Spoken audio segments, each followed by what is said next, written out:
اعوذ باللہ من الشیطان الرجیم بسم اللہ الرحمن الرحیم اللہم صلی علی سیدنا و مولانا محمد وبارک وسلم یا صاحب الجمال و یا سید البشر من وجهک المنیر لقد نور القمر لا يمكن الثناء كما كان حقه بعد خدا بزرگ تو یہ قصہ مختصر۔ محترم ناظرین اکرام، السلام علیکم ورحمۃ اللہ وبرکاتہ۔ میں ہوں آپ کا میزبان حافظ حامد رضا اور آپ دیکھ رہے ہیں پروگرام نور ہدایت۔ ناظرین، جیسا کہ آپ جانتے ہیں، نور ہدایت میں ہم آپ کی ملاقات جید علماء اکرام سے کرواتے ہیں، جن سے ہم کرتے ہیں سوالات اور جاننے کی کوشش کرتے ہیں دین اسلام کے حوالے سے معلومات۔ آج کے ہمارے معزز مہمان بہت خوبصورت انداز میں گفتگو فرماتے ہیں، پہلے بھی نور ہدایت کو رونق بخش چکے ہیں اور آپ انہیں مختلف ٹی وی اسکرین پر دیکھتے ہیں۔ الحمدللہ بہت اچھی شخصیت، علمی گفتگو فرماتے ہیں، میری اور استاد بھی الحمدللہ، شعبہ تدریس سے بھی حضرت کا تعلق، امامت خطابت سے بھی حضرت کا تعلق ہے۔ ایک چھوٹی سی زندگی میں بہت سارے کام ہیں، ہزاروں کی تعداد میں حضرت کے اسٹوڈنٹس ہیں۔ یہ ہمارے لیے خوش قسمتی کی بات ہے کہ علامہ صاحب ہمارے اسٹوڈیو میں تشریف فرما ہے۔ میری مراد محترم المقام جناب حضرت علامہ عبدالقدیر ہزاروی صاحب۔ آئیے آپ کی ملاقات کرواتے ہیں۔ السلام علیکم علامہ صاحب۔ وعلیکم السلام ورحمۃ اللہ وبرکاتہ۔ حضرت کیسے مزاج خیریت سے ہیں؟ الحمدللہ، آپ سنیں خیریت سے؟ الحمدللہ۔ اچھا سر، پروگرام کا آغاز کرنے سے پہلے، موضوع بتانے سے پہلے میں چاہوں گا یہ بھی ہمیں بتایا جائے، ایک تو دیکھیں علماء کرام کو اکثر ہم نے دیکھا وائٹ کپڑے پہنتے ہیں، وائٹ امامہ بھی پہنتے ہیں، امامہ شریف، پھر بلیک ویسکٹ، ایک تو یہ تو میچنگ والا سلسلہ ہو جاتا ہے نا، لیکن وائٹ کلر کیا سرکار کی سنت ہے، امامہ شریف بھی اور لباس بھی؟ جی، اس کے بارے میں حدیث یہ ہے بخاری شریف میں، سرکار دو عالم صلی اللہ علیہ وسلم نے فرمایا کہ خود بھی سفید کپڑا پہنو اور اپنے مردوں کو بھی سفید کپڑا پہناؤ۔ اللہ اکبر۔ تو امامہ شریف بھی پھر اسی میں جس طرح لباس جو ہے سفید، تو امامہ بھی سفید، لیکن امامے کے متعلق یہ ہے کہ خالصتاً حضور علیہ السلام نے سیاہ رنگ کا امامہ جو ہے وہ آپ علیہ السلام نے پہنا ہے، اور جو سفید رنگ کا امامہ ہے یہ لباس کے تحت سنت میں شامل کیا جاتا ہے۔ جی، اچھا پھر اس کی وجہ اور علت یہ ہے کہ سفید رنگ پہننے کا حکم اس لیے دیا گیا چونکہ اس میں صفائی ستھرائی زیادہ ہے، یعنی اگر کوئی داغ دبا لگے گا تو اس کو فوراً ہم دھو ڈالیں گے۔ باقی جو رنگین کپڑے ہوتے ہیں ان میں پاکیزگی اور طہارت کا اتنا اہتمام نہیں ہوتا جتنا سفید لباس کا۔ جی بالکل۔ اور سنت کی بات ہے تو کیوں نہ آج کا ہم اپنا موضوع بھی ایسا ہی رکھیں کہ سنت کو جو زندہ کرتا ہے اللہ اسے کیا مقام عطا فرماتا ہے۔ ہمارے یہاں معاشرے میں داڑھی شریف کو یہ بھی سنت ہے سرکار کی، ہم اس سے زیادہ اہمیت دیتے ہیں، بالکل اہمیت کے قابل ہے کیونکہ سرکار کی سنت ہے۔ باقی بھی بہت سی سنتیں ہیں جنہیں ہم پس پشت ڈال دیتے ہیں، کیا اس کا بھی ہمیں گناہ ملے گا؟ اگر ملے گا تو کتنا گناہ؟ اور اگر تمام احباب سرکار کی سنتوں پر، جیسا کہ مسواک سنت ہے، داڑھی شریف سنت ہے، مسکرا کر بات کرنا سنت ہے، بڑوں کا احترام کرنا سنت ہے، رستے سے کنکر کو اٹھا کر سائڈ پہ کر دینا، کسی بھی چیز کو، کانٹے کو اٹھا کر سائڈ پہ کر، سنتیں بہت ساری ہیں، لیکن مقام کس کا زیادہ ہے؟ آج علماء کرام سے جانیں گے۔ علامہ صاحب، میں چاہوں گا سب سے پہلے ہم سنت کی تعریف جانیں کہ سنت کی تعریف کیا ہے، قرآن میں سنت کے حوالے سے کیا ہے؟ قرآن کریم میں سنت کے حوالے سے یہ فرمایا گیا ہے وَمَا آتَاكُمُ الرَّسُولُ فَخُذُوهُ وَمَا نَهَاكُمْ عَنْهُ فَانْتَهُوا۔ جو کچھ تمہیں میرا رسول دے اسے لے لو اور جس چیز سے روکے اس سے باز آ جاؤ۔ سنت کہا جاتا ہے سرکار دو عالم صلی اللہ علیہ وسلم کے قول اور آپ کے فعل مبارک کو اور آپ کی تقریر کو۔ تقریر کا مطلب یہ ہے کہ آپ نے کسی صحابی کو کوئی کام کرتے ہوئے دیکھا اور اس کو برقرار فرمایا، یعنی آپ علیہ السلام نے اسے منع نہیں فرمایا، تو وہ بھی سنت ہے۔ تو تین سنتیں آ گئیں، فعلی، قولی اور تقریری۔ پھر سنت کی دو طریقے سے تقسیم کی جاتی ہے، وہ تقسیم یہ ہے کہ سنن الہدا اور سنن الزوائد، یا پھر اس کو آپ آسان کیے دیتے ہیں ہم کہ سنت مؤکدات اور سنت غیر مؤکدات۔ سنن الہدا جو ہے وہ یہ ہے کہ جس طریقے سے جن پر آپ علیہ السلام نے ہمیشگی اختیار کی ہو، خود بھی کیا ہو اور آپ علیہ السلام نے اس کے کرنے کا حکم بھی فرمایا ہو، اس کو سنن الہدا کہتے ہیں۔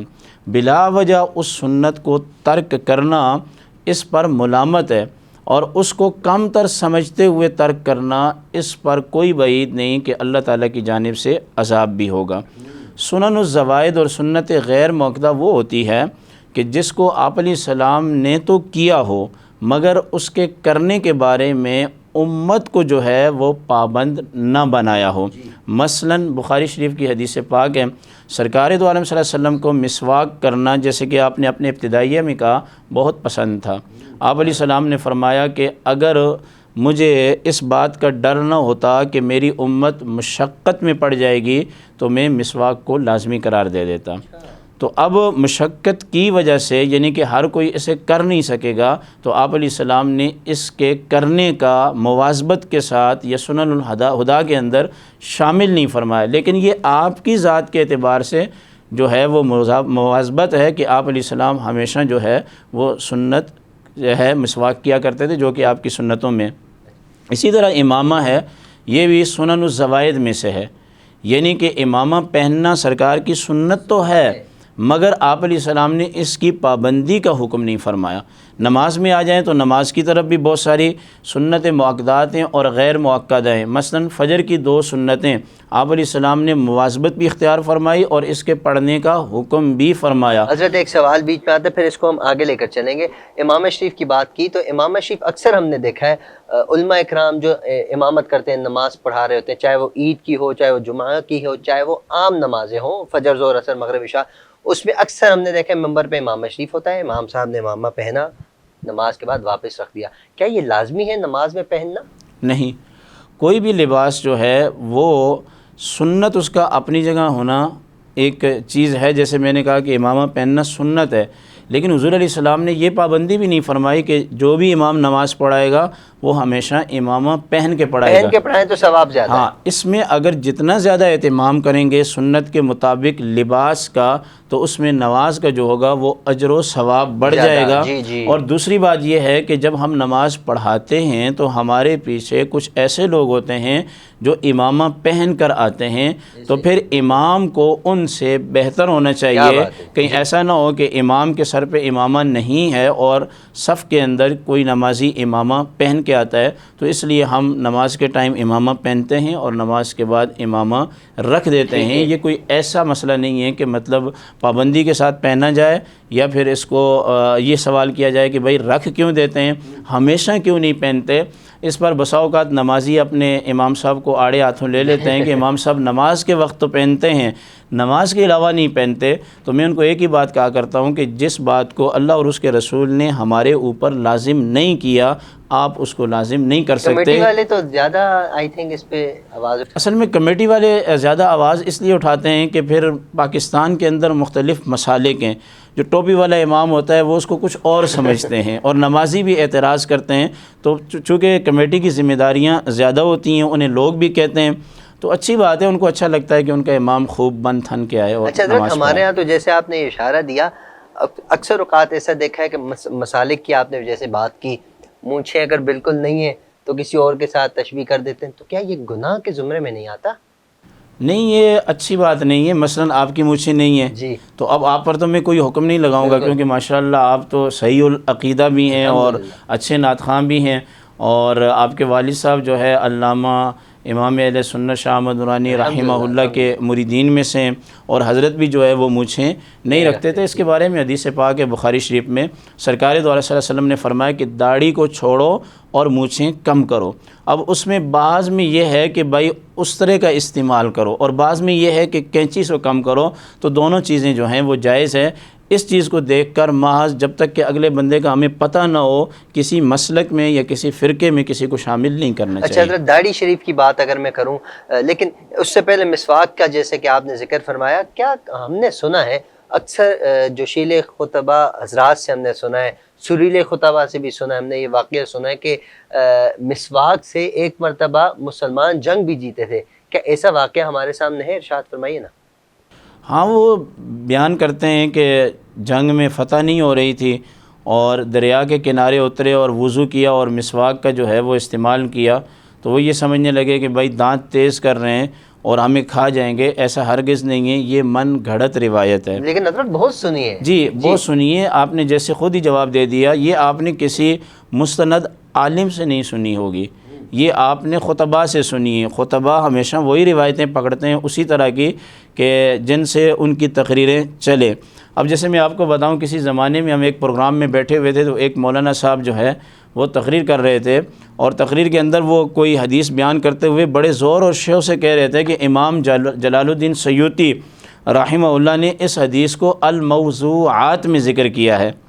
اب امام جلال الدین سیوطی علیہ رحمہ نے جو کتاب لکھی ہے الموضوعات، تو اس کا مطلب یہ ہے کہ من گڑت جتنی روایتیں ہیں وہ اس کے اندر ہیں، وہ کہہ رہے ہیں امام جلال الدین سیوطی نے لکھی ہے، تو یہ روایت نہیں ہے، درست نہیں ہے۔ اور دوسری بات یہ ہے کہ اسلام عقلی مذہب ہے، عقل کے مطابق بھی آج تک کسی کو نہیں دیکھا گیا کہ کھانے سے پہلے بندہ دانت تیز کرے، یہ تو ایک قدرتی عطا اور اللہ کی طرف سے نوازش ہے، اس کو تیز کرنے کی ضرورت نہیں ہے، ہاں اس کو صاف کرنے کا حکم دیا گیا، صاف کرنے کا حکم دیا گیا، چاہے وہ آپ مسواک سے کریں چاہے آپ برش سے کریں، لیکن مسواک سے کریں گے تو سنت ہے، دونوں استعمال کریں تو جمعے زیادہ والے دن بہتر ہے۔ کریں گے تو زیادہ سنت ہے، جی، پھر دن کی اہمیت جو کے اعتبار سے پھر وہ معاملات بڑھ جاتے ہیں، جیسے کہ جمعے کا دن سید الایام کہا گیا، تو ظاہر ہے اس کے اندر جو اعمال ہم کریں گے تو پھر وہ اس میں سید الایام جیسا ہی اللہ جو ہے وہ اجر عطا فرمائے گا۔ حضرت کی ازمائی ہوئی بات ہے، ناظرین بھی جانیں سمجھیں سنیں کہ جمعے والے دن ہو یا عام دنوں میں آپ کے دانت میں درد ہے، مسواک کریں، یقین جانیے دانت کا درد دور ہو جائے، اس نیت کے ساتھ کریں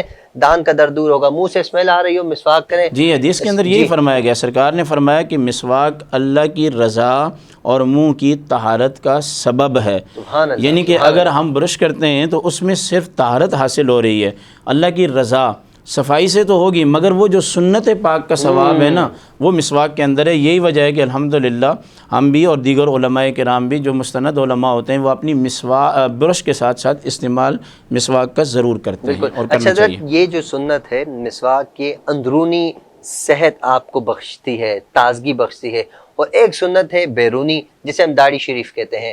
اکثر لوگوں کو ہم نے دیکھا ہے داڑھی میں اسٹائل بنا رہے ہوتے ہیں، ہو سکتا ہے کسی کو برا لگے لیکن ہم نے تو جاننا ہے نا، نور ہدایت میں ہم بیٹھے ہیں، علم حاصل کرنے کے لیے بیٹھے ہیں۔ داڑھی اسٹائل سے کاٹ لینا، پھر کہتے ہیں نہیں جی ایک مٹھ داڑھی ہوگی نا بس اتنی کافی ہے، بس اس کا انتظار ہوتا ہے ایک مٹھ تک آ جائے۔ تو کچھ لوگوں کے بال گرتے ہیں، خود سے گرتے ہیں، کچھ کاٹتے ہیں، ارشاد فرمائیے گا نا جن کے گرتے ہیں کیا ان کو گناہ ملتا ہے، کیا کرنا چاہیے؟ دیکھیں داڑھی کے معاملے میں یہ ہے کہ داڑھی ایک مشت رکھنا یہ واجب ہے۔ عبداللہ ابن عمر رضی اللہ تعالیٰ عنہ سے ہے، آپ نے فرمایا ہم تو اتنی رکھتے ہیں۔ اچھا یہ میری ہے ہی اس میں جو آپ نے کہا ہے کہ بال گرتے ہیں یا کم ہوتی ہے نا، اس کو کینچی ہم نہیں لگاتے۔ ایک مشت کے بعد اجازت دی گئی ہے دین اسلام کے اندر کہ بندہ اس کو کاٹ سکتا ہے، مگر حضور علیہ السلام کی جو داڑھی مبارک تھی وہ خوب گھنی تھی اور آپ کے سینہ مبارک پر پھیلی ہوئی تھی، تاہم اتنی لمبی بھی نہ ہو کہ جو بے ڈنگی نظر آئے اور بہت زیادہ بڑھ جائے، اس سے بھی ہمیں منع کیا گیا ہے کہ اسلام کے اندر ہم نے جو اضافی بال ہیں جو آپ کی بدصورتی کا بنتے ہیں، سبب بنتے ہیں، تو اس کو جو ہے وہ کم کیا جائے۔ دوسری بات یہ ہے کہ یہ جو آپ نے اسٹائل کی بات کی ہے، داڑھی کے اندر اسٹائل کرنا یہ ناجائز ہے، مختلف جگہوں سے کاٹنا، آڑا ترشا، شریعت مطالعہ نے اس سے منع کیا ہے۔ یا تو آپ اچھے طریقے سے داڑھی رکھیں اور خوب ثواب بھی کمائیں اور تمام انبیاء علیہ السلام کی سنت ہے، سنت پر عمل کریں، اور اگر آپ نے صاف ہی کرنی ہے تو پھر گناہ میں خوب آپ اس کو صاف کریں۔ تمام انبیاء کی سنت ہے؟ تمام انبیاء علیہ السلام، کوئی ایسا نبی نہیں آیا کہ جس کی داڑھی نہ ہو، ہر نبی کی ریش مبارک ہوتی تھی، یہاں تک کہ قرآن کریم حضرت موسیٰ علیہ السلام اور ہارون علیہ السلام کے بارے میں کہتا ہے، ہارون علیہ السلام نے حضرت موسیٰ علیہ السلام سے کہا کہ میری ماں کے بیٹے میرے سر سے اور میری داڑھی سے مجھے مت پکڑیں۔ تو ہماری دلیل یہ بھی ہے کہ ہارون علیہ السلام کی داڑھی مبارک اتنی بڑی تھی کہ حضرت موسیٰ علیہ السلام نے پکڑا۔ اب یہ ایک الگ بات ہے کہ موسیٰ علیہ السلام نے پکڑا چونکہ ان کو جو جلال آیا تھا اس کی وجہ سے۔ اچھا حضرت ایک سوال اور کہ جو سنت پر عمل کرتے ہیں، جی بہت سے ایسے لوگ ہمیں ملتے ہیں جو ہر ان کا اوڑھنا بچھونا سنت کے مطابق ہوتا ہے، لیکن کبھی کبھی ان کا دکھاوا بھی آ جاتا ہے۔ ایک بندہ بہت سنت پر عمل کر رہا ہے لیکن دکھاوا بھی بہت زیادہ ہے، تو کیا اس کی سنت قابل قبول ہے؟ یہ آپ نے اچھا سوال کیا ہے۔ مثلا حدیث کے اندر کہا گیا کہ عاجزی اختیار کرو، اب عاجزی کرنا سرکار کی سنت ہے۔ کوئی بندہ عاجزی اس لیے اختیار کرتا ہے کہ لوگ مجھے کہیں گے یہ بڑا انکسار والا ہے، عاجزی والا ہے، تو یہ حقیقت میں تکبر ہو گیا۔ قرآن کریم نے، آپ تو سنت کی بات کر رہے ہیں نا، کہ اگر کوئی نماز بھی پڑھتا ہے، ارأیت الذی یکذب بالدین فذلک الذی یدعو الیتیم ولا یحض علی طعام المسکین فویل للمصلین الذین هم عن صلاتهم ساہون الذین هم یراؤون۔ ریاکاری کے لیے، چاہے وہ فرض ہو چاہے وہ سنت ہو، جو بندہ ریاکاری اور ناموری کے لیے کرے گا اس کا کوئی اجر و ثواب نہیں ہے، بلکہ ایک حدیث کے اندر یہ بھی کہا گیا کہ سرکار نے فرمایا کہ بہت سارے روزے دار روزہ نہیں رکھتے، شرک کرتے ہیں، بہت سارے روزے دار نماز نہیں پڑھتے، وہ شرک کرتے ہیں۔ تو صحابہ کرام حیران ہو گئے کہ وہ اللہ کو تو مانتے ہیں، عبادت بھی کرتے ہیں، فرمایا وہ نماز پڑھتے ہیں مگر غیر کو دکھانے کے لیے، روزہ رکھتے ہیں مگر غیر کو دکھانے کے لیے شرک کرتے ہیں۔ اور اس شرک سے مراد شرک اصغر ہے، کیونکہ یہ عبادت ہے، سنت بھی عبادت میں شامل ہے اور فرائض بھی عبادت میں شامل ہیں۔ یہ صرف اور صرف سنت ہے، عبادت اللہ کی ہے، طریقہ مصطفیٰ کریم صلی اللہ علیہ وسلم کا ہے۔ تو اب اس میں اللہ کو بھی دھوکے میں ڈالنا ہے اور رسول اللہ کو بھی دھوکے میں ڈالنا ہے، گویا کہ وہ اپنے سنت کے لباس میں اللہ اور اس کے رسول کے لیے نہیں کر رہا، لوگوں کو خوش کرنے کے لیے کر رہا ہے۔ شرک کی بات آگے علامہ صاحب، شرک اصغر کا آپ نے بتایا، شرک اکبر وہ ہے کہ جس میں آپ اللہ کے ساتھ کسی کو ملاتے ہیں، اس کی ذات میں، اس کی صفات میں کسی کو شریک مانتے ہیں، اس کی عبادت کرتے ہیں، اس کے لیے سجدہ کرتے ہیں، نظر و نیاز کرتے ہیں، تو یہ شرک اکبر کہلاتی ہے۔ اچھا، نظر و نیاز کی بات آ گئی علامہ صاحب، میں آپ سے ایک سوال اور کرنا چاہوں گا کیونکہ جواب سے سوال نکل رہا ہے۔ نظر و نیاز کے حوالے سے بڑا لوگوں میں یہ تو نہیں کہوں گا کہ اختلاف پایا جاتا ہے، اختلاف نہیں بلکہ بہت زیادہ اختلاف پایا جاتا ہے۔ اس کو جتنی کوشش کی جائے ختم کرنے کی، یہ ختم نہیں ہوتا۔ ذرا میں چاہتا ہوں کچھ ایسی ایک دو چیزیں بیان فرما دیں جس سے نظر و نیاز ثابت ہو، اگر ثابت نہیں ہے تو وہ بھی ارشاد فرما دیں۔ کیا فرماتے ہیں جی، آپ نے اچھا سوال کیا ہے۔ پہلی بات تو یہ قرآن کریم کہتا ہے وَلْيُوفُوا نُذُورَهُمْ، چاہیے کہ وہ اپنی نظروں کو پورا کریں۔ حامد بھائی، بنیادی طور پر ہمارے سامعین کو یہ سمجھنا چاہیے نظر عبادت کی جنس سے ہونی چاہیے۔ مثلا نماز فرض ہے نا، تو بندہ نماز کی نظر مانے، اسی طرح زکوٰۃ فرض ہے تو لوگوں کو کھلانے کی نظر مانے، روزہ فرض ہے تو روزے کی نظر مانے، حج فرض ہے تو حج یا عمرہ کی نظر مانے۔ یہ آ گئی شرعی نظریں، یہ صرف اور صرف اللہ تعالیٰ کی ذات کے لیے، غیر کے لیے نہیں ہے۔ ہمارے عہد حاضر کے ایک بہت بڑے محدث گزرے ہیں، علامہ غلام رسول سعیدی رحمہ اللہ، ہمارا مزاج بھی ایسا ہی ہے۔ وہ اپنی کتاب کے اندر لکھتے ہیں کہ ہم جو بزرگوں کے لیے دیگ وغیرہ کھانا وغیرہ پکا کر غرباء اور مساکین میں تقسیم کرتے ہیں، اس کو ہم کہتے ہیں غوث الاعظم کی نظر و نیاز ہے یا خواجہ معین الدین چشتی کی نظر و نیاز ہے۔ یہ عرفی ہے، شرعی نہیں ہے، کیونکہ شرعی جو نظر و نیاز ہے وہ اللہ کے لیے ہے۔ تو وہ ایک لفظ لکھتے ہیں، بڑی اچھی بات لکھتے ہیں، اور میرا بھی یہی موقف ہے کہ ہمیں چاہیے کہ جب ہم کسی بزرگ کے لیے کوئی چیز پکا کر تقسیم کرنا چاہتے ہیں تو پھر اس میں ہم نظر و نیاز نہ بولیں، ہم یہ بولیں کہ خواجہ معین الدین چشتی اجمیری رحمہ اللہ کے ایصال ثواب کے لیے کھانا جو ہے تقسیم کیا جا رہا ہے۔ اچھا، اس میں کسی کو اختلاف بھی نہیں ہے۔ اچھا، جب ہم نظر کی نسبت بزرگوں کی طرف کرتے ہیں نا تو سوال اس پر ہوتا ہے، دیکھیں اس پہ اختلاف بنتا ہے، پھر اس کا مطلب ہے بنتا ہے، لیکن پھر بعض لوگ یہ کہتے ہیں کہ عرف میں نظر جو ہے یہ لفظ بولا جا سکتا ہے مجازی طور پر، مگر جیسے سعیدی صاحب رحمہ اللہ نے لکھا، یہ میں آپ کو بتا رہا ہوں سامعین کو، بہتر طریقہ یہ ہے کہ مجازی طور پر بھی وہ لفظ جو اللہ کی ذات کے لیے استعمال ہوتا ہے وہ غیر اللہ کے لیے استعمال نہ کریں، تاکہ اعتراض کرنے والوں کو اعتراض کا موقع نہ ملے۔ یہ ہماری ذمہ داری بنتی ہے۔ آپ بھی اپنے احباب میں یہ کہا کریں کہ آپ اگر کرنا چاہتے ہیں تو اس کو یہ بولیں کہ یہ لنگر ہے، اللہ کے نام سے دیا جا رہا ہے، مگر اس کا ثواب جو ہے وہ 11ویں شریف کا ہے یا 6ٹی شریف کا ہے یا کوئی بھی ہے، تو یہ طریقہ کار ہونا چاہیے۔ اس کے علاوہ بہت ساری ایسی چیزیں ہیں، ننگے پاؤں جاتے ہیں تو یہ کوئی نظر نہیں ہے۔ کہاں جاتے ہیں ننگے پاؤں مزارات پہ جاتے ہیں یا ننگے پاؤں گھومتے ہیں تو یہ کوئی نظر نہیں ہے۔ اسی طرح مزار پہ جانے کی بھی کوئی نظر نہیں ہے۔ ننگے پاؤں جانا تو یہ قیامت کی نشانیوں میں شامل ہے۔ ہماری قوم اصل میں ہندوستان کے بٹوارے سے پہلے ہم مخلوط نظام تھا نا، تو بہت ساری چیزیں ہم نے وہ اٹھائی ہیں جو ہندوؤں کی تھیں۔ اچھا حضرت، کوئی سنت پر عمل کرتا ہے تو یقیناً ہم تو لالچی ہیں نا، جی میں اپنی بات کروں، میں لالچ لے کر بیٹھا ہوں کہیں سے ثواب مل جائے، رش کہہ لیں آپ، جی رش کہہ لیں، ثواب کی لالچ رش ہو تو یہ اچھی چیز ہے۔ جی، تو میں سنت پر عمل کر رہا ہوں تو میرے لیے خوشخبری کیا ہے اللہ کی جانب سے، سرکار کی جانب سے؟ سرکار دو عالم صلی اللہ علیہ وسلم کی حدیث پاک ہے، شفا شریف کے اندر قاضی ایاز رحمہ اللہ نے بیان فرمایا، وہ فرماتے ہیں کہ من احیا سنتی، وہ شخص کہ جس نے میری سنت کو زندہ کیا، کانا معی فی الجنت، وہ جنت کے اندر میرے ساتھ ہوگا۔ معی جنتی کا مطلب فی الجنت، اس کا مطلب یہ ہے کہ حضور کے پڑوس میں ہوگا۔ تو اب ہمارے بہت سارے ائمہ کرام ہمارے لوگ دعائیں کر رہے ہوتے ہیں رو رو کے، اے اللہ ہمیں جنت میں سرکار کا پڑوس نصیب فرما، تو دعائیں بھی ٹھیک ہے، اچھی بات ہے، مگر اگر سنت پہ عمل کریں گے تو سرکار کا پڑوس نصیب ہو جائے گا۔ سبحان اللہ۔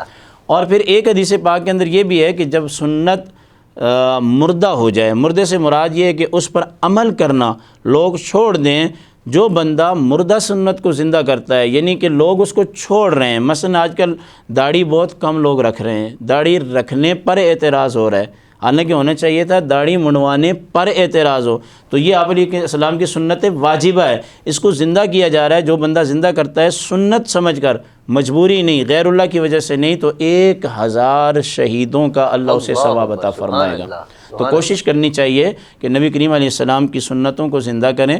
اور پھر یہ ہر بات میں ہے، مثلا آپ گھر کے لیے راشن لینے بھی نکلے ہیں نا، تو آپ دل کے اندر یہ نیت کریں کہ آقائے دو جہاں صلی اللہ تعالیٰ علیہ وسلم مدینہ المنورہ میں یا مکہ المکرمہ میں کینوکا بازار میں اپنے اہل خانہ کے لیے راشن لاتے تھے۔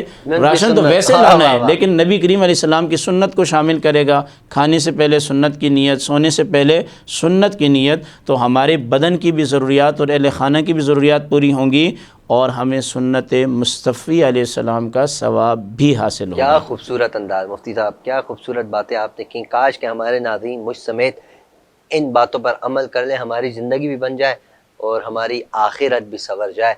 علامہ صاحب بہت بہت شکریہ آپ کی تشریف آوری کا، امید کرتا ہوں آپ آئندہ بھی تشریف لائیں گے۔ ناظرین، پروگرام کا وقت اختتام کی جانب ہے، آپ سے گزارش اپنا خیال رکھیں، اپنے اہل و عیال، اپنے پڑوسی سب کا خیال رکھیں، ہم سب کو اپنی دعاؤں میں یاد رکھیے۔ السلام علیکم ورحمۃ اللہ وبرکاتہ۔